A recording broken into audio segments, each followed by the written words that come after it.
polished surface, reflecting the glittering city lights like scattered diamonds. "Oh, Mrs. Martin, there's my car," a voice murmured smooth as silk, yet carrying an undercurrent of something brittle and sharp. "Please take, Mrs. Martin." The instruction was given not as a request, but as a decree, a subtle shift in power masked by polite syntax.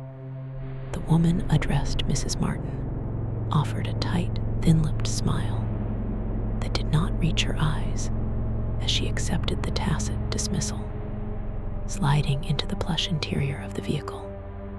"Oh, look." The first woman breathed, her attention already shifted elsewhere, her gaze fixed on some distant spectacle invisible to anyone else so gorgeous. She whispered the word, a caress, a prayer, a curse. This single exchange, charged with unspoken histories and simmering tensions, was the perfect crystallization of the world that had birthed it, a world of fleeting images, heightened emotions, and narratives compressed into explosive fragments. This was the domain, the short-form vertical drama, a phenomenon that had exploded over the past few years, reshaping storytelling, consumption, and desire. And at the forefront of this digital revolution was a platform simply known as DramaWave, a curator of gripping tales of betrayal, identity swaps, and sweet revenge. It was here, in the early days of 2026, that the platform dropped one of its most talked about releases, a sensation that transcended its format to become a cultural touchstone. Swept. Heiress by My Bestie was its title, a name that immediately evoked a world of luxury lineage and unspeakable treachery. It was a high-stakes story of maternal fury, long-buried secrets, and a calculated swap that flipped the script on years of monstrous injustice. The story began not with a bang, but with a quiet, devastating realization, a moment of horrifying clarity that shattered a woman's world. It centered on Alara, a woman whose heart had never fully healed from the profound exhaustion, complicated grief that followed the birth of her daughter 2 decades prior. That period should have been one of luminous joy, but it was shrouded in a fog of medication, profound fatigue, and a lingering sense of disconnect she could never quite name. The daughter she raised, Anya, was beautiful and clever, but there was always a strangeness, a dissonance in their bond, a feeling that the threads of understanding that should tie a mother and child were somehow woven from different cloths. Alara spent years attributing it own failings to postpartum struggles she was told were normal. That was until a routine genetic test for a minor medical procedure revealed the impossible. Anya shared no biological markers.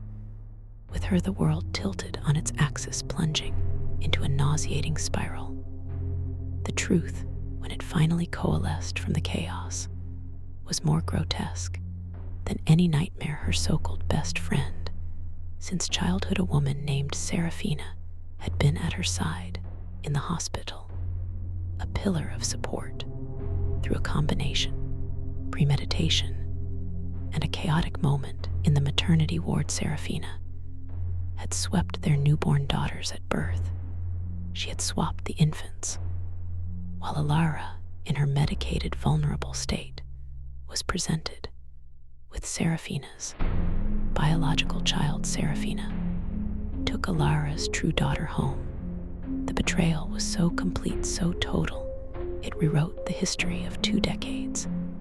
The motives unfurled, slowly revealed through the drama's expertly crafted flashbacks.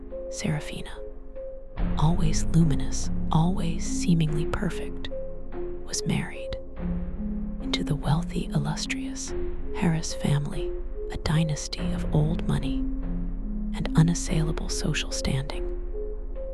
But she was an outsider, her own background respectable, but modest. And she lived under the constant silent scrutiny of her formidable mother-in-law. The pressure to produce a perfect heir was immense. When she gave birth to her own daughter, she saw in the baby's delicate features not love, but a perceived weakness, a failure to embody the robust Heiress legacy. In the adjacent room lay Alara's daughter, child who, even fresh from the womb, possessed the striking classic Heiress bone structure, a cruel trick of genetics that favored Alara's own distant connection to the family line. In that moment of twisted desperation, a plan crystallized. Serafina would give her friend the gift of a less complicated child. She told herself one not burdened by the weight of a demanding dynasty. She would take the true Heiress-looking child and secure her own position forever. It was an act of breathtaking arrogance and profound cowardice dressed in the warped logic of self-preservation and a perverted sense of benevolence. For 20 years, the consequences of that single act played out in stark opposing realities. The biological daughter Serafina had stolen Alara's true flesh and blood, was named Celeste by her impostor mother. She grew up pampered as the true heiress in a world of staggering luxury, private tutors, horse riding lessons, summers in the south of France, and the unshakable expectation of greatness. She was molded in Serafina's image, polished, poised, and perpetually aware of her status. Yet she carried within her a quiet, restless spirit, a sensitivity that felt out of place amidst the cold marble and calculated conversations of the Heiress estate. Meanwhile, the child Alara raised, Anya, Serafina's biological daughter, grew up in relative hardship. Alara, a talented artist whose career was sidelined by the demands of single motherhood, provided a life of love, but limited means. There was no trust fund, no legacy, no safety net. Anya was clever and ambitious, but she was also hardened, mistreated by a world that valued connections she did not have and denied opportunities that seemed to be bestowed effortlessly on girls like Celeste Heiress. She watched from the outside, her resentment a quiet burning coal. As the Heiress family appeared in society pages, Celeste gleaming at charity galas, accepting internships at prestigious firms, that Anya could not even secure an interview for the injustice. Living thing, a creature that gnawed at the edges of Alara's soul. For years Alara stayed silent. She watched her own flesh and blood, Celeste from afar at school events, in passing cars seeing a ghost of her own mother in the girl's smile, an echo of her late father's bearing in her posture. She saw Anya struggle, saw the light of ambition in her eyes dimmed by repeated rejections, and the quiet desperation of financial strain. The weight of the truth was a mountain on her chest, but she was paralyzed by fear of destroying Anya, the girl she had raised and loved, fear of the social and legal repercussions, fear of the seismic collapse it would cause. And she was tormented by the horrifying question: if she revealed the truth, who was her daughter, the child she nurtured, or the stranger who shared her blood? But a pivotal moment broke her paralysis. She witnessed Anya being brutally humiliated at a job fair by a Heiress family connection, a sneering dismissal that was more about class than competence. And in the same week, He saw a televised interview with Celeste, who spoke with vacant elegance about the burdens of privilege, a performance that felt hollow, and sad something in Alara snapped the years of silent, suffering the monstrous theft of two, lives the perversion of motherhood itself, coalesced into a burning desire for justice, not just revenge, but a cosmic rebalancing. She refused to let the injustice stand any longer armed with the irrefutable genetic evidence. And a mother's furious love, she began to plan. But Alara was no longer the vulnerable woman from the hospital she had spent 2 decades observing learning. She would not simply expose the truth in a blaze of scandal that would leave everyone destroyed, and the lives merely swapped again like traded pawns. No, she would orchestrate something far more profound, a bold, meticulous rehearsal, swapping the lives back, no matter the cost. Her plan was not a single act, but a campaign, a psychological and social siege. She began by subtly infiltrating the edges of Celeste's world, taking a job as a restoration artist at the museum where Celeste volunteered. She used her skills and quiet intelligence to become a figure of interest, a calming, mature presence who offered genuine conversation. Unlike the sycophants surrounding the heiress, slowly, carefully, she began to awaken dormant curiosities in Celeste, showing her art that spoke of raw emotion rather than commercial value, mentioning in passing the vibrant, struggling art scene where Anya tried to make her way. She planted seeds of doubt about the gilded cage of the Heiress legacy, not by attacking it directly, but by reflecting Celeste's own unvoiced dissatisfactions back to her simultaneously. She orchestrated opportunities for Anya, leveraging hidden contacts, and carefully staged encounters to place her in paths that led toward the Heiress business empire. She guided any unknowingly toward skills and knowledge that would be valuable to the Heiress conglomerate, setting the stage for a convergence.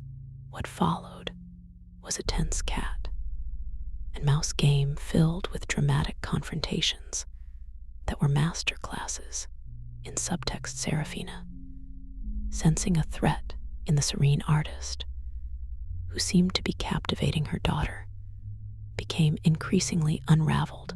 Her perfect facade developed hairline cracks, paranoia seeping through. A confrontation in a quiet gallery between Alara and Serafina was a pinnacle of this tension. No voices were raised, but the air crackled with 2 decades of venom. "You don't know what it is to fear losing everything," Serafina hissed, her eyes darting like a cornered animal.